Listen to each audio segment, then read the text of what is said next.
Discussion करने जा रहे हैं एक नए टॉपिक को जिसका नाम है टाइप्स ऑफ अकाउंटिंग या फिर सब फील्ड्स ऑफ अकाउंटिंग।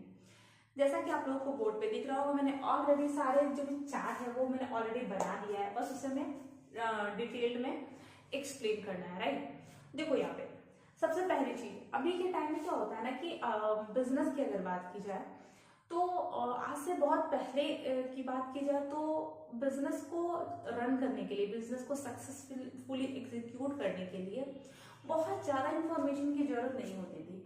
बट आज के इस कंपटीशन वाले पीरियड में, क्योंकि यहाँ पे बहुत सारे कॉम्पिटिटर्स हैं, सेम प्रोडक्ट के बहुत सारी कंपनी मिल जाएगी आपको, डिफरेंट डिफरेंट कंपनीज एक सेम प्रोडक्ट को लॉन्च करते हैं। नॉर्मल शॉप की बात की जाए, शैम्पू की बात की जाए तो बहुत सारी कंपनीज की आपको शॉप मिल जाएगी, बहुत सारी कंपनीज की आपको शैम्पूज मिल जाएगी।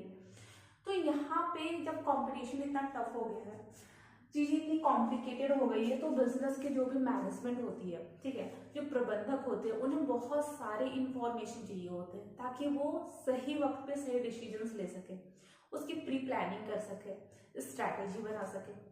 तो जब ये सारी चीजें हमें जरूरत फील हुआ, जरूरत महसूस की गई, तो अकाउंटिंग के बहुत सारे ब्रांचेस को स्टैब्लिश कर दिया गया। ठीक है, तो यहाँ पे हम सारे ब्रांचेस को ही डिस्कस करने वाले हैं। देखो यहाँ पे जैसा कि आप लोगों को लिखा हुआ मिल रहा होगा कि यहाँ पे मैंने टोटल 5 ब्रांच को बोर्ड पे लिखा हुआ है। तो ये अकाउंट के डिफरेंट ब्रांचेस है। अब इन ब्रांचेस का क्या काम होता है, क्या कंट्रीब्यूशन होता है, क्या रोल होता है किसी भी बिजनेस में या फिर किसी भी कंपनी में, उसे समझते हैं। तो let's start our video without wasting any time. देखो पहली चीज जो कि मैंने यहाँ पे लिखा हुआ है, फाइनेंशियल अकाउंटिंग। इसका जो मीनिंग है ना बड़ा ही सिंपल है। अभी तक जो भी आप लोगों ने वीडियोस देखे हैं, फाइनेंशियल अकाउंटिंग मैंने आप लोगों को क्या बताया था कि बिजनेस में जो भी एक्टिविटीज होती है, जो भी ट्रांजेक्शन्स होते हैं, उसकी रिकॉर्डिंग करनी होती है। तो हम रिकॉर्डिंग कैसे करते हैं, जनरल बनाते हैं, फिर उसकी लेजर प्रिपेयर करते हैं, trading account, profit and loss account, balance sheet, है ना। इस तरीके से हम फाइनल अकाउंट प्रिपेयर करते हैं। तो फाइनेंशियल अकाउंटिंग में कुछ नहीं करना होता है। फाइनेंशियल अकाउंटिंग का काम है कि जो भी रेगुलर बेसिस पे, डेली बेसिस पे जो भी ट्रांजेक्शन्स हो रही है, जो भी एक्टिविटीज हो रही है, उसे रिकॉर्ड करो और उस रिकॉर्डिंग के बेसिस पे आप क्या करो, नेट प्रॉफिट या फिर नेट लॉस डिटरमाइन करो, फिर बैलेंस शीट बनाओ, है ना। तो ये फाइनेंशियल अकाउंटिंग का काम होता है। तो इसे आप लोगों ने पहले भी कई बार अच्छे से समझ चुका है, मैंने आप लोगों को ये बताया है ना कि फाइनेंशियल स्टेटमेंट में हम क्या करते हैं। तो फाइनेंशियल अकाउंटिंग का काम क्या है, बस चीजों को रिकॉर्ड करना, डेली एक्टिविटी या फिर डेली और ट्रांजेक्शन जो हो रहे हैं उसकी रिकॉर्ड करके फाइनल अकाउंट प्रिपेयर करना। करेक्ट। अब यहाँ पे दूसरे अकाउंटिंग की बात की जाए तो यहाँ लिखा हुआ है कॉस्ट अकाउंटिंग। देखो कॉस्ट अकाउंटिंग का पर्पस पता है आप लोगों को क्या होता है, क्या पर्पस हो सकता है भाई कॉस्ट अकाउंटिंग को स्टैब्लिश करने का या फिर कॉस्ट अकाउंट के डेवलपमेंट के पीछे क्या क्या थॉट्स हो सकते हैं। Cost of production, cost of production check करना, और ये कॉस्ट पर यूनिट भी हो सकता है और टोटल भी हो सकता है। क्या हो सकता है, पर यूनिट भी हो सकता है, टोटल भी हो सकता है। तो बेसिकली जो मैनेजमेंट होती है, जो चीजों को प्रोड्यूस करती है ना, सेल करने के लिए करवाती है, सॉरी करती नहीं, मैनेजमेंट करवाती है। तो मैनेजमेंट ये देखना चाहती है कि पर यूनिट उसे कितना कॉस्ट पड़ रहा है, पर यूनिट प्रोडक्शन करने के पीछे हमें कितना कॉस्ट आ रहा है, और फिर जो टोटल हमारा प्रोडक्शन हुआ है उसका क्या कॉस्ट आया है, ये चेक करना होता है। तो कॉस्ट अकाउंटिंग में बेसिकली प्रति इकाई लागत कह सकते हो या फिर कुल लागत को चेक करना होता है, और इसके बेसिस पे with the help of this accounting, cost accounting, आप कॉस्ट कंट्रोल करते हो, लागत नियंत्रण करते हो। अब आप बोलोगे भाई लागत नियंत्रण कैसे किया जाए, तो देखो यहाँ पे जब चीजें चल रही होती है ना, प्रोडक्शन हो रहा होता है, तो बहुत सारे नेसेसरी और अननेसेसरी दोनों एक्टिविटी साथ में चलती है। तो कॉस्ट कंट्रोल का मतलब हो गया कि वैसी अननेसेसरी एक्टिविटी को फाइंड आउट करना और उसे बंद करना, ताकि हमारा जो कॉस्ट है वो मिनिमाइज हो सके। समझ में आ रही चीजें, ध्यान रखिए, क्लियर है।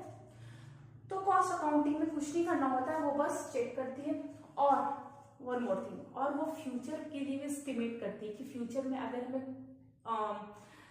कुछ सर्टेन यूनिट की प्रोडक्शन करने हो तो हमारा कितना कॉस्ट आएगा, फिर उसके बेसिस पे वो अपना बजट बनाती है ना। तो ये कॉस्ट अकाउंटिंग का काम होता है।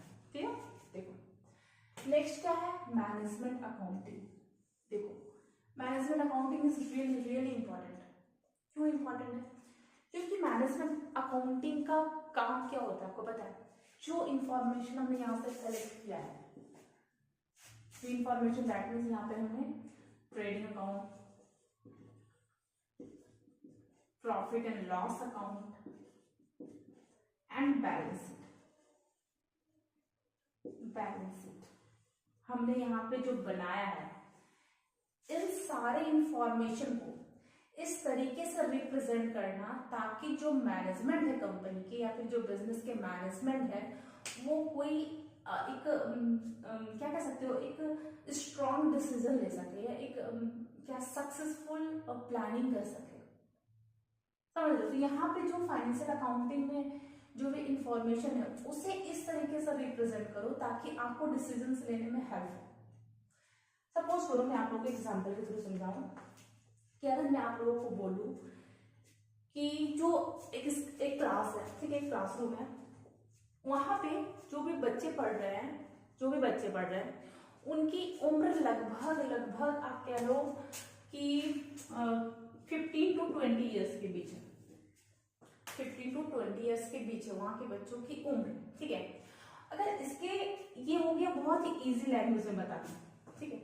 बट अगर मैं आपको बोलूंगी ABCDEF, इतने सारे कुछ स्टूडेंट के मैंने नाम लिखे, इनकी उम्र मैंने 16, 17, 19, 21 सॉरी 20 है ना, तो यहाँ पे हम क्या करेंगे 15, 19, 18, इस तरीके से आप लोगों को बोलूं कि ए की उम्र 16 ईयर, बी की उम्र 17 ईयर, सी की 19, डी की 15, ऐसे मैं आपको बोलूं तो आप कॉम्प्लिकेटेड लगेगा, सुनने में लगेगा।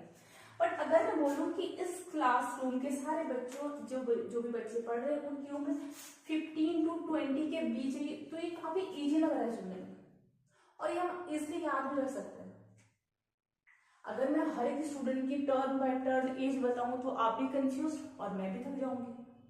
तो मैंने क्या किया, उसे इजी वे में आपको समझाया। क्या बोला कि सारे यहाँ इस क्लासरूम के सारे बच्चे जो यहाँ पे पढ़ाई कर रहे हैं उनकी एज जो है 15 to 20 के बीच है। तो कितना इजी लग रहा है समझना भी और उसे अपने माइंड में सेट करना भी, करेक्ट। तो यहाँ पे मैनेजमेंट अकाउंटिंग का काम क्या है पता है? जो भी इंफॉर्मेशन इसने दिया है उसे इस तरीके से रिप्रेजेंट करो ताकि जो मैनेजमेंट है बिजनेस की वो सही डिसीजंस ले सके, अच्छी प्लानिंग कर सके। वो इसके लिए क्या करती है, वो इसके लिए क्या करती है, कुछ टेक्निक की रिसर्च की गई, कुछ तकनीकें अपनाई गई। वो तकनीक क्या है? वो है आपका रेशियो एनालिसिस,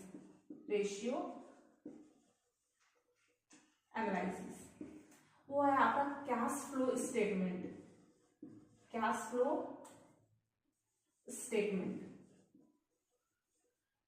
फिर हो गया आपका फंड फ्लो स्टेटमेंट, करेक्ट। तो यहाँ पे आपको ये दो चीज थोड़ा सा अलग लग रहा होगा सुनने में, cost flow statement, sorry cash flow statement, fund flow statement, but yes ये एग्जिस्ट करता है और इसकी पढ़ाई आप लोग करोगे। अभी इस टाइप के इसके जो एक सेपरेट चैप्टर आपको देखने को मिलेंगे बट 12th क्लास में, ठीक है। तो अभी बस इतना समझ लो कि cash flow statement end fund flow statement भी कुछ होता है, जैसे कि आप लोगों को पता है बैलेंस शीट होता है, ट्रेडिंग अकाउंट होता है, प्रॉफिट एंड लॉस अकाउंट होती है, वैसे आप इसके बारे में भी थोड़ा समझ लो। चलो, तो यहाँ पे मैनेजमेंट अकाउंटिंग का काम क्या हो गया कि वो चीजों को इजी लैंग्वेज में रिप्रेजेंट करती है, परसेंटेज में बताती है। जैसा कि मैंने आप लोगों को बताया कि 15 to 20, तो मैंने बहुत इजी लैंग्वेज में आप लोगों को बता दिया, तो वो इसका काम होता है। क्लियर? देखो नेक्स्ट टॉपिक की अगर हम डिस्कस करें टॉपिक में टाइप्स की, तो वो है हमारा टैक्स अकाउंटिंग। देखो ये आपका टैक्स अकाउंटिंग, टैक्स अकाउंटिंग, जैसा कि नाम से क्लियर हो रहा होगा कि टैक्स अकाउंटिंग का क्या काम हो सकता है, का काम हो सकता है sale tax, income tax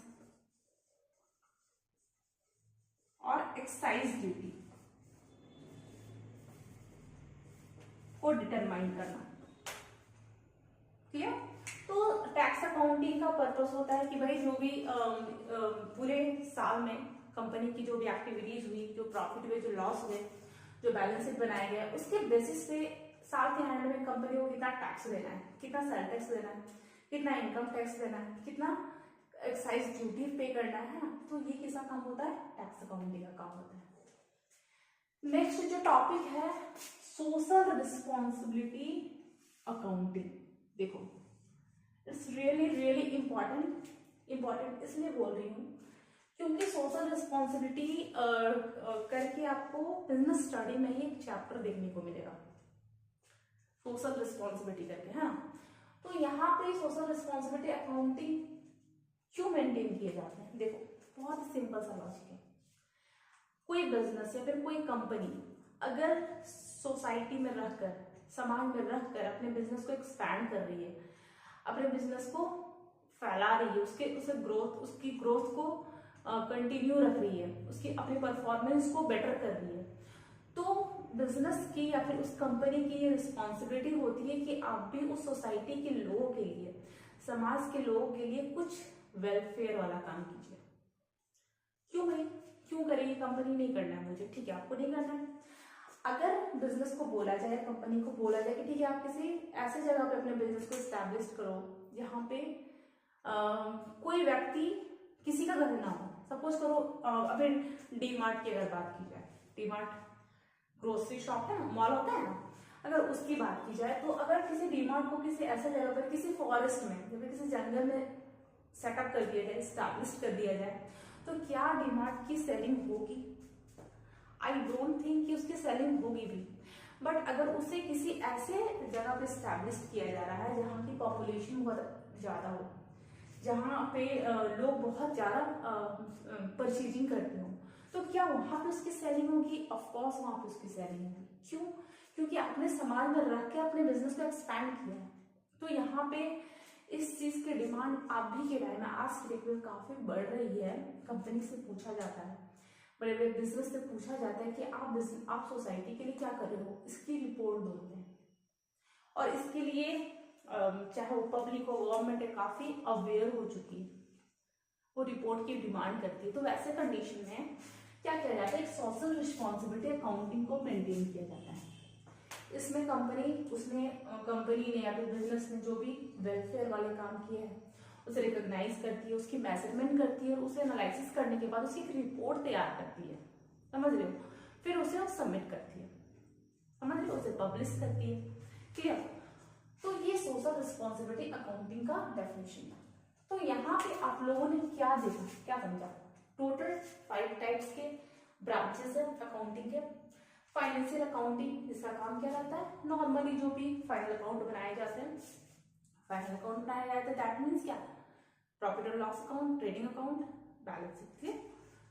cost accounting में कॉस्ट अकाउंटिंग के ब्रांच का क्या काम होगा, ये क्या, इसका पर्पस क्या होता है कि भाई कॉस्ट पर यूनिट चेक करना, या फिर टोटल कॉस्ट चेक करना, फिर कॉस्ट कंट्रोल करना, है ना, फ्यूचर प्लानिंग करना, है ना।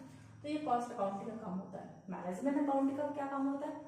मैनेजमेंट अकाउंटिंग का काम होता है कि इंफॉर्मेशन को इस तरीके से रिप्रेजेंट करो ताकि सामने वाला इजिली उसे समझ सके। परसेंट में बता दो, चार्ट के बेसिस पे समझा दो, समझ रहे हो, रेशियो में बता दो, रेशियो परसेंटेज के हिसाब से बता दो, समझ रहे हो। तो ये मैनेजमेंट अकाउंटिंग का काम है। इसके बेसिस पे ये मैनेजमेंट अकाउंटिंग में कुछ टेक्निक की डेवलपमेंट की गई है, खोज की गई है, जिसे आप कैश फ्लो स्टेटमेंट कहते हो, फंड फ्लो स्टेटमेंट कहते हो, रेशियो एनालिसिस हो गया, और फिर आपके बजटरी कंट्रोल हो गया, समझ रहे हो। नेक्स्ट है आपका टैक्स अकाउंटिंग। टैक्स अकाउंटिंग का पर्पस होता है कि टैक्स को डिटरमाइन करना।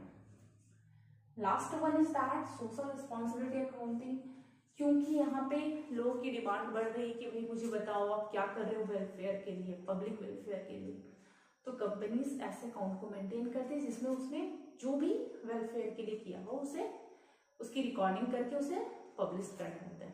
क्लियर? तो फ्रेंड आई होप आप लोगों को सब टाइप समझ में आया हो। बहुत लंबा टॉपिक नहीं था बट इम्पॉर्टेंट था, जानना इम्पॉर्टेंट होता है। ठीक है, तो अगर आप चाहो तो इसके स्क्रीनशॉट ले सकते हो, है ना। देखो, तो चीजें समझ में आई हो आप लोगों को, आई हो चीजें काफी सही तरीके से मैंने एक्सप्लेनेशन के साथ चीजों को ब्रीफ करने का ट्राई किया। और अगर चीजें समझ में आ रही है तो प्लीज फ्रेंड लाइक करो, इसे शेयर करो, सब्सक्राइब करो। मिलते हैं हम अपनी अगली वीडियो में, तब तक के लिए take care and thank you so much.